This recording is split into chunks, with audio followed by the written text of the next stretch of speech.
கர்த்தர் கொடுத்த நாளுக்காய் கர்த்தரை நான் நன்றி துதிக்கிறேன், ஸ்தோத்திரிக்கிறேன். எத்தனையோ அழுகையின் பள்ளத்தாக்கிலே போகும்பொழுது கர்த்தர் நம்மளோடு கொடுத்து நம்மளை கண்மணி போல நம்மளை காத்து நடத்தின தேவனுக்கு நம்ம நன்றி சொல்லணும். இன்றைக்கு நம்ம சப்ஜெக்டே கண்மணி போல காக்கிறவர், நம்மளை கண்ணின் விழி போல் நம்மளை காக்கிறவர். கண்மணி மாத்திரம் இல்லை, உள்ள இருக்க கண் விழியை ஆண்டவர் நம்மளை பாதுகாத்து நடத்துகிற தேவன். அப்படி காக்கிற தேவன் நம்மளோடு கூட இருக்கிறபடியால் நம்ம ஒவ்வொரு நாளும் ஆண்டவருக்கு துதி செலுத்தணும். ஆண்டவருக்கு துதி செலுத்தி அவருடைய நாமத்தை உயர்த்தணும். அதை இன்னைக்கு நம்ம செய்வோம், பெரிய காரியங்களை செய்வோம், ஜெயிப்போம். நல்ல தகப்பனே, உங்களுக்கு நன்றி செலுத்துகிற சுவாமி. உங்களுடைய வசனத்தை தியானிக்கும் பொழுது எங்களோடு பேச வேண்டுமா ஜெபிக்கிற சுவாமி. கண்மணி போல எங்களை காக்கிற தேவன், எங்களோடு பேச வேண்டுமா ஜெபிக்கிறப்பா. நேரத்தில் நாங்கள் வாசிக்கிற இந்த வசனங்கள், படிக்கிற வசனங்கள், பாடுகிற பாடல்கள் எல்லாவற்றையும் ஆசீர்வாதமாக எங்களுக்கு தரணுன்றவரே. அதன் மூலம் எங்களுக்கு ஒரு வெளிப்பாடை தந்து நாங்கள் எப்படி நடக்க வேண்டும் என்ற அந்த வழிகளை எங்களுக்கு கற்றுத்தர வேண்டுமாய் இந்த நோக்கி பார்க்கிற சுவாமி. வெறுமையாய் அல்ல ஆண்டவரே, என்னுடைய வார்த்தை வெறுமையாக திரும்ப என்று சொன்ன வார்த்தையின்படி நாங்கள் வார்த்தையை தியானிக்கும் பொழுது எங்களோடு கூட பேசி எங்களுக்கு வேண்டிய தேவைகளை சந்திக்க என் தேவன் போதுமானவர் என்று இந்த கருத்திலே அர்ப்பணித்து ஜெபிக்க எங்களுக்கு கற்றுத்தாங்க. எல்லா வேதனை நேரத்திலும் எங்களை ஆற்றி தேற்றுகிற ஒரு பிரசன்னம் எங்களோடு கூட இருக்க வேண்டுமா ஜெபிக்கிறப்பா. உங்கள் பிரசன்னத்தினால் நிறைத்து நடக்குங்க. பிரசன்னம் தான் எங்களை நடத்தணுன்றவரே. இந்த நேரத்தில் அப்படி நடத்தி செல்ல போருக்கா நன்றி செலுத்துகிறப்பா. ஆவியானவர் எங்களோடு கூட இடைப்படுங்க ஆண்டவரே. வார்த்தையின் மூலமாக எங்களோடு கூட இடைப்பட்டு எங்களை தைரியப்படுத்தி உற்சாகப்படுத்தி மக்களுக்கு பயன்படுத்த ஒவ்வொரு பிள்ளைகளையும் நீங்கள் ஆசீர்வதிக்க வேண்டுமா ஜெபிக்கிறோம். கேட்குற பிள்ளைகளுக்கு அப்படிப்பட்ட ஆசீர்வாதத்தை நீ தந்து வழிநடத்த போருக்காய் நன்றியோடு துதிக்கிறேன், ஸ்தோத்திரிக்கிறப்பா.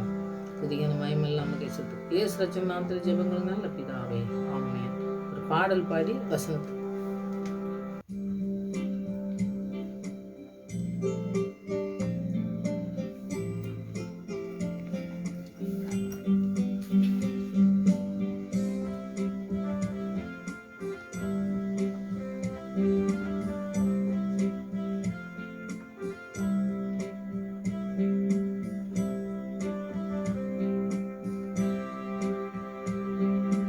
கண்டேன் கண் கூளிர கத்தனை இன்று கண்டேன் கண் கூளிர,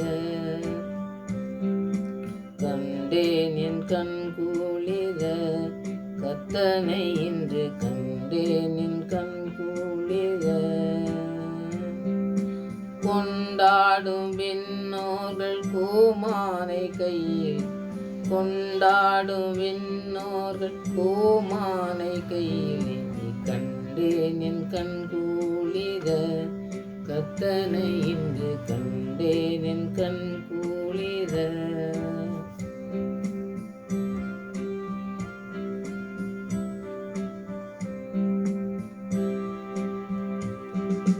தெத்தலேன் சத்திர முன்னணையில், தெத்தலேன் சத்திர முன்னணையில் உற்றோரும் குய்தரும் உண்மையாம் என் ரட்சகனை கண்டேன் என் கண் கூளிர கத்தனை இன்று கண்டேன் என் கண் கூளிர.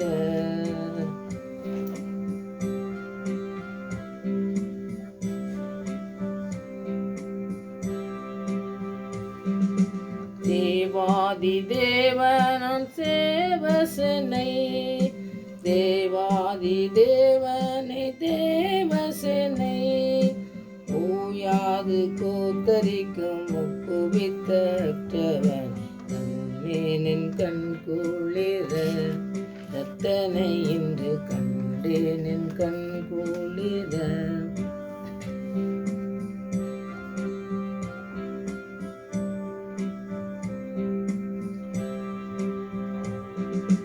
முத்தோளில் கத்தாவா முன்னனை, முத்தோளில் கத்தாவா முன்னவனை இத்தரை மீக்க வந்த நத்தி வந்த மன்னவன் கண்டேன் கண் கூளிர எத்தனை என்று கண்டேன் கண் கூளிர.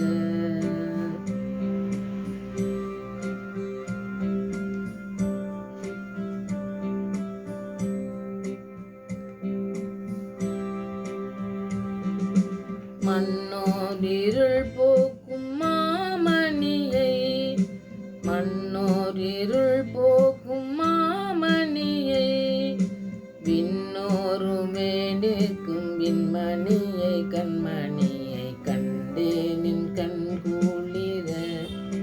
தனை இன்று கண்டேன் என் கண் குளிர.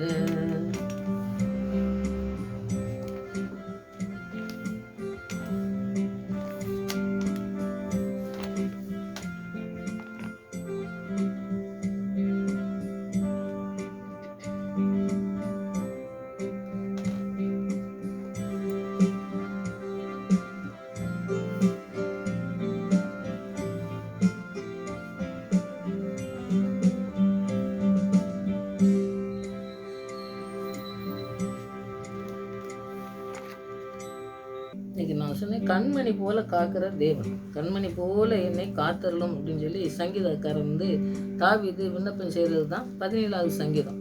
இந்த 17ல் நீங்கள் 7, 8 நீங்கள் படித்து பார்த்தீங்கன்னா 8வது வசனத்தில் தான் கண்மணி போல என்னை காத்தரலும் அப்படின்னு சொல்லி, இந்த கண்மணி போல பாருங்க ஆண்டவரே அப்படின்னு சொல்லி ஆண்டுகிட்ட ஜெபிக்கிற ஜெபத்தை வந்து நம்ம பார்க்கோம். அப்போ நம்மளை வந்து எப்பவும் ஆண்டவர் இப்போ இஸ்ரவேலை காக்கிறவர் உறங்குவதும் இல்லை தூங்குவதும் இல்லை. அவர் வந்து எப்பவும் என்ன செய்கிறார், நம்மளை வந்து பாதுகாக்கக்கூடியவராக இருக்கார். அந்த பாதுகாப்பு இல்லைன்னா இன்றைக்கி நம்முடைய வாழ்க்கையில் எப்படி இருக்குன்னு பாருங்கள். இன்றைக்கி உலகம் இருக்கிற ஒரு காட்சிகளை நீங்கள் பார்த்தீங்கன்னாக்கி எந்த இடத்துலையும் நமக்கு பாதுகாப்பு இல்லவே இல்லை. வெளியே போயிட்டு திருப்பி வரும்போது பார்த்திங்கன்னா ஆண்டவருடைய பிரசன்னம் நம்மளோட கூட இருந்தால் மாத்திரம்தான் நாம் வந்து சரியான பாதையில் போயிட்டு வர முடியும். அப்படிப்பட்ட ஒரு பாதுகாப்பற்ற நிலை எந்த சட்டங்களாலும் எந்த ஒரு மனுஷங்களாலும் சரி, எவ்வளவோ திட்டங்கள் போடுறாங்க, எத்தனையோ மனுஷனுக்கு இதெல்லாம் வந்து நம்ம தடை பண்ணணும், இதை இப்படி செய்யக்கூடாது இப்படி செய்யக்கூடாதுன்னு சொல்லலாம் நிறைய வந்து அவங்க வந்து நிறைய அவங்க மூளையை இது யூஸ் பண்ணி நிறைய சட்டங்கள் திட்டங்கள்லாம் போட்டாலும் கூட இந்த உலகத்தில் வந்து நம்ம வெளியே போகும்போது ஒரு வண்டி ஓட்டிட்டு போகிறாங்க பார்த்தீங்களா. ஒரு காராக இருக்கலாம், ஒரு பைக்காக இருக்கலாம், ஒரு ஏதோ ஸ்கூட்டராக இருக்கலாம். வண்டியை கூட ஓட்டிட்டு போகும்போது அதனுடைய அளவு எப்படி நம்ம போகணும், எப்படி போனால் நம்ம பாதுகாப்போடு போக முடியும் அப்படிங்கக்கூடிய ஒரு காரியம் வந்து நம்ம ரோட்டில் போகும்போது தெரியும். நம்ம நடக்கும்போது பார்த்திங்கனாக்கி ஓடுறவங்க சிலர் இருப்பாங்க, நடக்கிறவங்க இருப்பாங்க, எக்ஸசைஸ் செய்யும்போது ஓடுறாங்க. அந்த மாதிரி அவங்க ஓடுறவங்க வந்து ஓடுவாங்க. அவங்க ஓடுறது மாதிரி நம்ம நடக்கிறவங்க போக முடியாது. அப்போது நடக்கிறதுக்குன்னு ஒரு காரியம் இருக்குது, ஓடுறதுக்குன்னு ஒரு காரியம் இருக்குது பார்த்தீங்களா. அதே மாதிரி வண்டியிலையும் பார்த்தீங்கன்னாக்கி எவ்வளோ ஸ்பீடு நம்ம போனோம்னா கரெக்டாக போக முடியும், எப்படி நம்ம ஓட்டணும் அப்படிங்கக்கூடிய ஒரு இதெல்லாம் வந்து வண்டியில் எல்லா வண்டியிலுமே இருக்குது. காரில் ஏன்னா பைக்கு ஸ்கூட்ரு எல்லாத்துலேயுமே இருக்குது. அந்த அளவில் போனால் தான் நமக்கு பாதுகாப்பு. ரோட்டில் வந்து மேடு பள்ளங்கள் இருக்கலாம், ஒரு எவ்வளோ பெரிய ஒரு ஸ்டெடியான ரோடாக இருந்தாலும் சரி, நம்ம பாதுகாப்பாக போகணும்னா மெதுவாக, சில இடத்துல போக மெதுவாக வளைவு இருக்குது மெதுவாக போங்கன்னு சொல்லி எழுதி கொடுத்தா கூட அந்த இடத்துல மெதுவாக போகாமல் எப்படியோ போகிறாங்க. அப்படி போகும்போது பார்த்திங்கன்னா வண்டி ஓட்டுறவங்களுக்கும் பாதுகாப்பு இல்லை, சும்மா நடந்து போயிட்டு இருக்கவங்களுக்கும் பாதுகாப்பு இல்லை, திருப்பி அடுத்த வண்டி ஓட்டிட்டு போகிறாங்க பார்த்தீங்களா, அவங்களுக்கும் ஒரு பாதுகாப்பு இல்லாத, இப்போ வந்து எல்லா நிலையிலும் வந்து பாதுகாப்பு இல்லாத நிலையில் நம்மளை வந்து நடத்தக்கூடிய காரியங்கள் என்னதுன்னு அந்த விரைவு நம்மளுக்கு ஒரு பாதுகாப்பு இல்லாத ஒரு காரியங்களை அவங்களுக்கு வந்து பாதுகாப்பு இருக்கிற மாதிரி அவங்க பார்த்துக்கிட்டே இல்லை. நம்ம பாதுகாப்பாக போகணும், இப்படி தான் போகணும் அப்படிங்கிற ஒரு இது வந்து கடைபிடிக்காமல் போகிறதுனால தான் இந்த நிலைமையெல்லாம் அவங்க இருக்காங்க. அப்போ அந்த பாதுகாப்பை நமக்கு ஆண்டவர் தராது. நம்ம வெளியே போகாமல் இருக்க முடியாது, நம்ம வெளியே கடைக்கு போகாமல் இருக்க முடியாது, நம்ம ஒரு ஆலயத்துக்கு போகாமல் இருக்க முடியாது, ஒரு மற்ற ஃபங்க்ஷனுக்கு எதுனாலும் நம்ம வெளியே போகாமல் வீட்டிலே இருந்து நம்ம பண்ண முடியாது. நம்ம வெளியே போகும்பொழுது நமக்கு பாதுகாப்பு என்னென்னா ஆண்டுடைய பாதுகாப்பு நமக்கு இருக்கணும், அவருடைய பிரசன்னம் நமக்கு இருக்கணும். அப்போ ஒவ்வொரு நாளும் பார்த்தீங்கன்னா கண்மணி போல காக்குறீங்க ஆண்டவரே நீங்கள் எங்களை, அது மாதிரி காத்து என்ன நடத்துங்கன்னு சொல்லி தான் இவர் விண்ணப்பம் பண்ணும்போது மேலே நிறைய சொல்கிறாரு. ஆனால் அந்த விண்ணப்பத்தை கண்மணி போல பாதுகாக்குன்னு சொல்லிட்டு 7வது வசனத்தை நீங்கள் அந்த கண்மணி போல காக்கணும்னு சொல்றதுக்கு முன்னாடி அவர் சொல்கிற வசனம் 7வது வசனத்தை நீங்கள் படித்து பார்த்தீங்கன்னா, உம்மை நம்புறவர்களை அவருக்கு விரோதமாய் எழும்புகளை நின்று உமது வலது கரத்தினால் தப்பிவித்து ரட்சிக்கிறவரே, உம்முடைய அதிசயமான கிருபையை விளங்க பண்ணும் அப்படின்னு சொல்லிட்டு தான் அவர் வந்து கீழே என்ன சொல்றாரு, கண்மணி போல காத்து வழி நடத்துங்க ஆண்டவரேன்னு சொல்லி. இப்போ நமக்கு ஜெபம் அப்படின்னு ஜெபிக்கிறதுக்கு தெரியலனாக்கி நமக்கு இந்த சங்கீதம் எல்லாத்துலையும் படிச்சிங்கன்னா நிறையா ஜெபிக்கிறதுக்கு நம்ம கற்றுக்கலாம். நிறைய ஆண்டவர்கிட்ட எப்படி ஜெபிக்கணும்னு தெரியாமல் இருந்தால் கூட சங்கீதத்தில் இருக்கிற இந்த வசனத்தை நம்ம படித்தாலே அதே ஒரு ஜெபம் தான். அப்போ இவர் ஜெபிக்கிறது பாருங்க, எங்களுக்கு விரோதமாக நாம உண்மை நம்பி இருக்கிறவங்களே, அவரை நம்பி இருக்கிறவங்க முதல்ல வந்து நம்பி இருக்கணும் ஆண்டவரை. அன்றைட்ட நம்பிக்கை வரணும்னாக்கி நமக்கு வந்து அவருடைய பிரசனம் அவருடைய ஆவியானவர் இருந்தால் தான் செய்ய முடியும். நம்முடைய சொந்த பலத்தினால அதை செய்யவே முடியாது. அது நான் நிறைய சொல்கிறது அதுதான். ஆவியானவர் நமக்கு முக்கியமாக தேவை. அவங்க தான் நம்புவாங்க. ஆண்டவரை நம்பி அவருக்கு விரோதமாக அவர்களுக்கு விரோதமாக, நமக்கு விரோதமாக வர்ற யார் வர்றா அவங்களெல்லாம் வந்து பார்த்தீங்கன்னா ஆண்டவர் வலது கரத்தினால் தாங்குகிறவராக இருக்கிறாராம்மா. அந்த வலது கரத்தினால் என்னை தாங்கி என்னை ரட்சிக்கிறவரே ஒரு அதிசயமான காரியங்களை எனக்கு செய்யும். இதெல்லாம் சொல்லிட்டு தான் கண்மணி போல காத்தாரணும்னு சொல்றாரு. அப்போ அவருடைய ஜெபம் எப்படி இருக்கு பாருங்க. எல்லாவற்றையும் ஆண்டவர்கிட்ட அறிக்கை செய்கிறாரு. நாம எப்படி ஆண்டவருடைய கரத்தில் இருக்கோம், ஆண்டவருடைய கரத்தினால் நம்மளை எப்படி தாங்குவார், எப்படி நம்மளை தைரியப்படுத்தி எப்படி நடத்தணும்னு சொல்லி எப்படி அவர் செய்வாருங்கிற ஒரு காரியத்தை வந்து நமக்கு விரோதமாக நிறைய காரியங்கள் வந்து பிசாசனம் செய்கிறான். அந்த பிசாசனம் செய்கிறதுக்கு எதிர்த்து நிற்கிறதுக்கே நமக்கு திராணி நமக்கு இருக்காது. அப்போ ஆண்டவருடைய பிரசனம் நம்மளோட கூட இருந்தால் மாத்திரம்தான் அதில் நம்ம தைரியமாக நின்று ஜெயிக்க முடியும். பிசாசனவன் எவனை விழுங்கலாமோ சுற்றி தீர்த்தான்னு பேதுரு சொன்ன மாதிரி அவன் சுற்றி தீர்கிறவனாக இருக்கான். ஆனால் வந்து இழந்து போனதை மீட்க தான் வந்தார். நம்மளை இழந்து போனோம்னாக்கி அதுக்கு திரும்ப தந்து நம்மளை நடத்தி நம்மளை வந்து ஒரு நாள் வெட்கப்படுத்தாத தேவன் நம்மளோட கூட இருக்கிறார் அப்படிங்கிற நம்பிக்கை, இந்த விசுவாசம் வந்து தாவீதுக்கு இருந்ததுனால தான் அவர் சொல்றாரு, வலது கரத்தினால் தாங்கி உம்முடைய அதிசயங்களை எங்களுக்கு செய்யுங்க ஆண்டவரே, உம்முடைய அதிசயமா எங்களை நடத்துங்க, எங்களுக்கு இருக்கிற எல்லா குறைகளையும் நிறைவாக்குற தேவன் நீங்க மாத்திரம்னு சொல்லி அவர் விண்ணப்பிக்கும் போது தான் பார்த்தீங்கன்னாக்கி எப்பவுமே நாம ஜெபிக்கும் போது பார்த்தீங்கன்னா இது கிடைக்குமோ கிடைக்காதோன்னு நினைப்போம். ஆனால் அவர் வந்து பார்த்தீங்கன்னா நீங்கள் செஞ்சிட்டீங்க, நீங்கள் செய்யுங்கன்னு சொல்லி முதல்ல கேட்டுட்டு அப்புறம் செஞ்சிட்டீங்க ஆண்டவரே, நீங்கள் என் கூட இருக்கீங்களே, என்னை வந்து காத்துக்கு கொள்வீங்க, எனக்கு பாதுகாப்பு, உங்கள் பாதுகாப்பு இருக்குன்னு சொல்லி அவர் அறிக்கை செய்த அந்த அறிக்கை செய்கிற ஜபமாக நம்முடைய ஜபம் இருக்கணுங்கிறது முக்கியமானதுங்க. அதில் வந்து நம்ம இந்த கண்மணியை நம்ம பார்க்க பார்த்தீங்களா, அதில் கண்மணி போல காக்கிற தேவனை நாம் எப்படி அவருக்கு நம்பி அவரை நம்ம எப்படி அறிக்கை செய்து அவர் கரத்தில் நம்ம இருந்து இதெல்லாம் பெற்றுக்கொள்ளணும்னா தான் நம்ம வசனத்தின் மூலமாக நம்ம பெற்றுக்கொள்றதுக்கு இன்றைக்கி நம்ம ஜெபிக்கணும். ஆண்டவர் பெரிய காரியங்களை நம்முடைய வாழ்க்கையில் செய்வார். நீதிமொழிகள் அடுத்தது நீதிமொழிகள்ல 7வது அதிகாரத்தில் இது நீங்கள் 2வது வசனத்தை நீங்கள் பார்த்தீங்கன்னாக்கி ஆண்டவர் சொல்கிற காரியங்களை நீங்கள் படிக்கலாம். இப்போ வந்து நீதிமொழி சங்கீதம் வந்து பாடல் நான் சொன்னேன். அதே மாதிரி நீதிமொழிகள் நீங்கள் படித்து பார்த்தீங்கன்னா நம்முடைய வாழ்க்கையில் நிறைய காரியங்கள் கற்றுக்கொள்ளக்கூடிய ஒரு காரியங்களை வந்து நீதிமொழிகளில் ஆண்டவர் வந்து எழுதி தந்திருக்கிறாரு சாலமோன் மூலமாக. அதை வந்து அந்த வசனங்கள் எல்லாம் நிறைய நீங்கள் டெய்லி கூட படிக்கலாம். ஒவ்வொரு வசனங்கள் படிக்கும் பொழுது நம்முடைய வாழ்க்கையில் நிறைய காரியங்கள் தோல்விகள் வரும், நிறைய பிரச்சனைகள் வரும். பார்த்தீங்களா, அந்த நேரத்தில் ஆண்டவர் யோசுவாக்கு என்ன சொன்னாரோ அந்த காரியங்களெல்லாம் நிறைய நீதிமொழிகள் நீங்கள் படிக்கலாம். அதை வந்து நீங்கள் படிங்க. இந்த 2வது வசனத்தை பார்த்தீங்கன்னா என் கட்டளைகளையும் என் போதகத்தையும் உன்னை வந்து கண்மணி போல காத்துக்கொள், அப்பொழுது பிழைப்பா அப்படிங்கிறாரு. அப்போ நம்ம பிழைச்சி இருக்கிறதே, நம்முடைய ஜீவனோட இருக்கிறதே வந்து பார்த்தீங்கன்னாக்கி அவருடைய கட்டளையின்படியும் அவர் சொல்ற அந்த வார்த்தையின்படியும் நடக்கும்பொழுது தான் அந்த காரியத்தை நம்ம செய்ய முடியும் அப்படிங்கிறத ஆண்டவர் தெளிவாக அந்த இடத்துல எழுதி தந்திருக்கிறார். அப்போ அவர் கட்டளை எப்படி என்ன நடத்தணும், எப்படி செய்யணும் அப்படிங்கிற வசனத்தின் மூலமா நம்மளுக்கு சொல்லி தருகிற நிறைய காரியங்கள் நம்ம அவர் காரியங்களை நம்ம கற்றுக்கொள்ளணும். நம்ம வந்து வேதத்தை அப்படியே படிச்சுட்டு போகிறது மாதிரி அப்படியே போகக்கூடாது. வசனத்தின் காரியங்கள் எல்லாம் எல்லாத்தையும் ஆண்டவரே நீங்கள் எங்களுக்கு கற்றுத்தாங்க ஆண்டவரே அப்படின்னு சொல்லி அந்த கற்றுக்கொள்கிற பிள்ளைங்களாக நம்ம இருக்கும்பொழுது தான் அந்த வசனத்திலாம் உள்ள காரியங்களை நம்ம கற்றுக்கொண்டு நம்முடைய வாழ்க்கையில் மாத்திரம் இல்லை மற்றவங்களுக்கும் நம்ம சொல்கிற பிள்ளைங்களாக இருக்கணும். நிறைய காரியங்கள்லாம் பார்த்திங்கன்னா நம்ம வாழ்க்கையில் நடக்கும்போது அவங்க வந்து புரியாமல் இருக்கலாம், உலக வாழ்க்கையில் எல்லாம் தெரியாமல் இருக்கலாம், ஒருவேளை ஏதாவது இழந்து போயிருக்கலாம், இல்லாட்டா ஏதோ அவங்களுடைய வாழ்க்கையில் வந்து ஏதோ ஒரு காரியம் நடந்து அவங்கள பாதிப்பு உண்டாகி இருக்கலாம். அப்போ வந்து பார்த்திங்கன்னா பேசும்பொழுது நம்ம வசனத்தை வந்து தியானிக்கிறதுக்கு அவங்களுக்கு அது தெரியவே செய்யாது. அப்போ அப்படிப்பட்ட சூழ்நிலை நமக்கு வரும்பொழுது ஆண்டவரே நீங்கள் வசனத்தின் மூலமாக என்னோடு பேசுங்க, அந்த யார் கூட நம்ம பேசுகிறோமோ அவங்க வாழ்க்கையில் வந்து ஒரு பெரிய மாற்றம் தரணும், ஆண்டவரை துதிக்கிற பிள்ளைங்களா எழும்பணும் அப்படிங்கிறது வார்த்தையின் மூலமாக அவருடைய கட்டளையின் அவருடைய வார்த்தையின்படி நடந்து செல்ல நம்ம ஒப்பு கொடுக்குற பிள்ளைங்களா இருக்கணும். ஆண்டவர் வந்து எத்தனையோ காரியங்கள் நமக்கு சொல்லி தந்திருக்கிறாரு, அதை எழுதி தந்திருக்கிறாரு. அதெல்லாம் நம்ம படிக்கும், நம்ம வாசிக்கும், நமக்கு சொந்தமாக்கி கொள்ளணும். நம்முடைய வாழ்க்கையில் பார்த்திங்கன்னா நிறைய காரியங்கள் இந்த தோல்வியை கொண்டு வர மாதிரி நம்முடைய வாழ்க்கையில் இருக்கும். ஆனால் தோல்வி எல்லாவற்றையும் ஆண்டவர் மாற்றக்கூடிய தகப்பன் நம்மளோட கூட இருக்கிறாருங்கிற நிச்சயம் நமக்கு இருந்தால் மாத்திரம்தான் அதை செய்ய முடியும். மற்றவங்களோட பேசும் பொழுதும் மற்றவங்களோட பழகும் பொழுதும் ஆண்டவருடைய பிரசன்னம் நம்மளோட கூட இருக்கும்போது அவங்களுடைய வாழ்க்கை மாறும். அவங்களுடைய வாழ்க்கையை மாற்றக்கூடிய காரியங்களை செய்கிறது நாம இல்லை, நம்ம வந்து வார்த்தையின்படி கீழ்ப்படிஞ்சா போதும், வார்த்தை வந்து அவங்களை தொடும். அப்படி தொடுறதுக்காண்டி நாம் என்ன செய்யணும்னாக்கி நம்முடைய வாழ்க்கையிலே அந்த வார்த்தை நம்மளோடு கூட இருக்கணும், நம்மளோடு கூட இடைப்படணும், நம்மளோடு கூட பேசணும். ஆண்டவர் பிரசன்னம் எப்பொழுதும் நம்மளோடு கூட தங்கி இருக்கணும். அப்படி தங்கியிருந்து பாடின பாடல்கள் தான் சங்கீதங்கள்லாம். சங்கீதத்தில் தாவீதெல்லாம் அப்படி தான் பாடுதாரு. எப்பவும் பாருங்க பிரசனத்திலே அவர் இரவும் பகலும் எப்பவும் நான் தியானிச்சுட்டு இருக்கேன்னு சொல்றாரு. அப்போ வசனத்தின் மூலமாக தான் நம்முடைய வாழ்க்கையில் எல்லா மாற்றங்களும் வருங்கிறத முக்கியமாக நம்ம புரிஞ்சுக்கிட்டு இந்த வசனத்தை நம்ம பிடிச்சு ஜெபிக்கும் பொழுது ஆண்டவர் பெரிய காரியங்கள் செய்வார். நம்ம ஏதோ நம்ம ஒரு நாளைக்கு 10 வசனம் படித்தோம், இதை நம்ம இன்னைக்கு செஞ்சே ஆகணும் அப்படிங்கிற அந்த கட்டளை வந்து அந்த கட்டாயப்படுத்துறது இல்லை. ஆண்டவருடைய வார்த்தை ஒரு வசனத்தின் மூலமாக தொடப்பட்டவங்க நிறைய பேர் இருக்காங்க. ஒரு வசனம் வந்து பாருங்க, இந்த ஏதோ படிக்கிறதுக்கு அப்படியே எடுக்கும்போது ஏதோ ஒரு ரோட்டில் கிடந்தது பேப்பர் கூட கிழிஞ்ச பேப்பரை எடுத்து ஒரு ட்ராக்ஸ் எடுத்து அந்த மாதிரி படித்து கூட எத்தனையோ பேர் பாருங்க ஒரு வசனத்தின் மூலமாக தொடப்பட்டு அவங்க வந்து பெரிய மிஷினரியாக மாறி இருக்கிறத பார்க்கலாம், ஊழியக்காரங்களாக மாறி இருக்கிறத பார்க்கலாம். அதனால் வார்த்தை எப்பவுமே பார்த்தீங்கன்னா நம்மளோட வார்த்தை வந்து நம்மளோட கூட பேசணும். நம்ம வார்த்தையை எப்படியோ வாசிச்சுட்டு எப்படி போகிறதுக்கு கணக்கு அப்படிலாம் கிடையாது.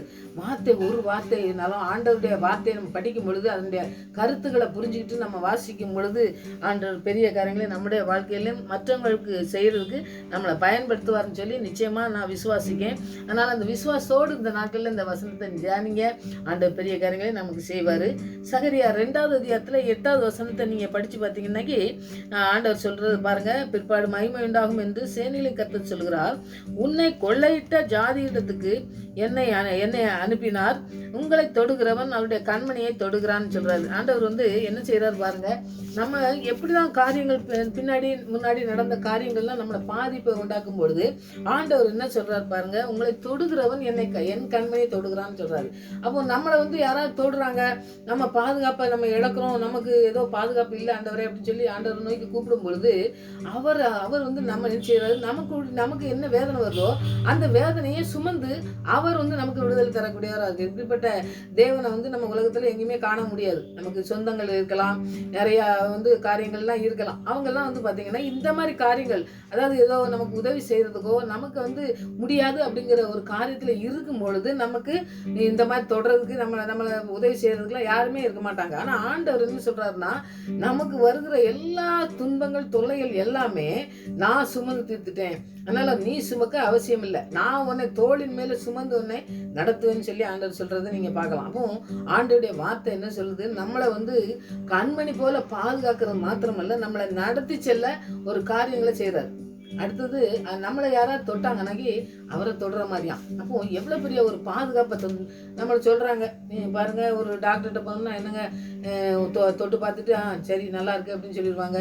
ஒரு உடம்பு நல்லா இதை பண்ணணும் அப்படின்னு சொல்லுவாங்க. ஏதோ ஒரு சொல்யூஷன் கொடுக்குறாங்க. அதாவது ஒரு என்ன சொல்றாங்க, ஒரு ஐடியா கொடுக்காங்க, ஒரு இந்த மாதிரி இருங்க அந்த மாதிரி இருங்கன்னு சொல்றாங்க. ஆனா ஆண்டவர் என்ன சொல்றாருன்னு பாருங்க, உன்னை தொட்டோம்னாக்கி என்ன தொடுறான், உன்னை தொடுகிறவன் என்னை தொடுறான்ங்காரு.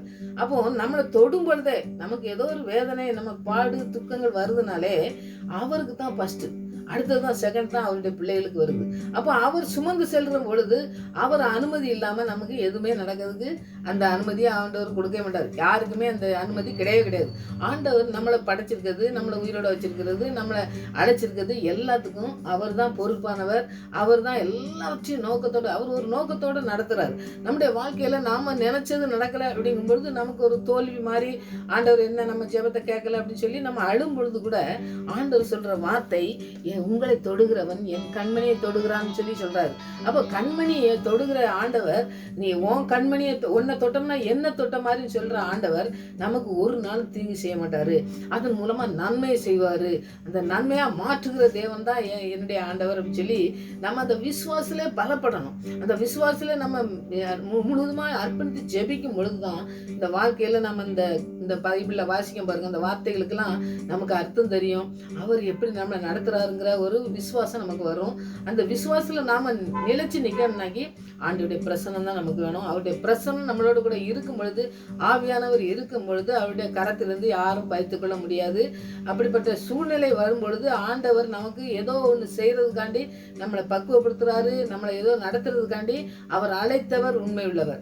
அவர் வந்து அழைச்சிருக்கிறாரு, அவர் தான் எல்லாத்தையும் நடத்திருக்காரு, அவர் தான் ஆவியானவர் தந்திருக்காரு, அவர் தான் எல்லாவற்றையும் செய்து முடிக்கன்னு சொல்லி நமக்கு வாக்கு கொடுத்திருக்காரு. கண்மணி போல காப்பேன்னு சொல்லி இருக்கிறாரு. அடுத்து கடைசியா சொல்றாரு பாருங்க, உன்னை தொடுகிறவன் என் கண்மணியை தொடுறான்னு சொல்லி சொல்றாரு. அப்படிப்பட்ட பெரிய அன்பின் ஆவியானவரை நமக்கு தந்து அதிசயமா நடத்துகிற தேவன் நம்மளோடு கூட இருக்கிறபடியானால் நம்ம ஒரு நாளும் வந்து பாத்தீங்கன்னா எந்த சூழ்நிலையிலும் ஆண்டவர் நம்மளை கைவிட மாட்டாருங்க விசுவாசத்துல நம்ம பலப்படுவோம். ஆண்டவர் பெரிய காரியங்கள் நம்முடைய வாழ்க்கையில எந்த சூழ்நிலையா இருந்தாலும் எப்படிப்பட்ட சூழ்நிலையாக இருந்தாலும் நம்மளால் நடத்த முடியாதுங்கிற சூழ்நிலையில் நம்ம வந்தாலும் கூட ஆண்டவர் எல்லாத்தையும் அதிசயமாக நடத்துகிற தேவன். அவர் அதிசயமானவர், ஆலோசனை கர்த்தர். அவர் ஆலோசனை தான் நம்ம வாழ்க்கையில் நடக்கணும்னு சொல்லி நம்ம அர்ப்பணிப்போம். ஆண்டவர் நம்மளை கண்மணி போல காத்து இந்த நாட்களில் அநேக பிள்ளைகளுக்கு ஆசீர்வாதமாய் நம்மளை மாற்றி நம்மளை நடத்துவார். அதற்காக நம்ம சூழ்நிலையை கண்டு நமக்கு வேதனை வந்தது, நமக்கு பாடுகள் வந்ததுன்னு சொல்லி அதையே சொல்லி ஆண்டவர்கிட்ட நம்ம கேட்டுக்கிட்டு இருக்காதபடி, ஆண்டவரே நாங்கள் என்ன செய்ய சுத்தமாக இருக்கீங்க ஆண்டவரே, அதுக்கு நீங்கள் உதவி செய்யுங்க ஆவியானவரே அப்படின்னு சொல்லி ஆவியானவர்கிட்ட நம்ம அர்ப்பணித்து அவருடைய சித்தத்துக்கு நம்ம அர்ப்பணிக்கும் பொழுது அற்புதமாக நம்ம நடத்துவதை பார்க்க முடியும். உங்களுக்கு என்ன வேதனை வந்தாலும் அதை எந்த மனுஷன்ட்டையும் சொல்ல வேண்டாம். ஆண்டவருடைய பாதத்தில் வச்சு நீங்கள் ஜெபிங்க. விண்ணப்பம் பண்ணார் பார்த்தீங்களா, அந்த மாதிரி தாவீதை போல விண்ணப்பம் பண்ணி ஆண்டவரே என்னை கண்மணி போல காத்து கொள்ளுங்கன்னு சொல்லும் பொழுது அடுத்தது கண்மணி போல மாத்திரம் காக்க மாட்டாரு. அவர் வலது கருத்தினால் நம்மளை தாங்கி வழிநடத்துகிறவராக இருக்காரு. அவருடைய கட்டளைக்கு அவருடைய வார்த்தைக்கு நம்ம கீழ்ப்படிஞ்சோம்னாக்கி ஆண்டவர் பெரிய காரியங்களை நம்முடைய வாழ்க்கையில் செய்வார். அதை நம்ம கண்டு ஆண்டவரை துதிக்க இந்த நாட்களில் நமக்கு உதவி செய்ய ஜெபிப்போம். கர்த்தர் பெரிய காரியங்களை செய்வார். ஆமென். ஜெபிப்போம். உங்க பிரசன்னத்தினா நிரப்பணுமே, உங்க வல்லமையின் கரத்தினால் தாங்கணுமே, உங்க பிரசன்னத்தால் நிரப்பணுமே தினமும் ஆண்டவரே, உங்க வல்லமையின் கரத்தால் தாங்கணுமே, பிரசன்னத்தால் மூடி நடத்திடுமே, உங்க வல்லமையால் நிரம்பி வழியணுமே, உங்க பிரசன்னத்தால் மூடி நடத்தணுமே, உங்க வல்லமையால் நிரம்பி வழியணுமே. ஏசையா ஏசையா ஏசையா ஓ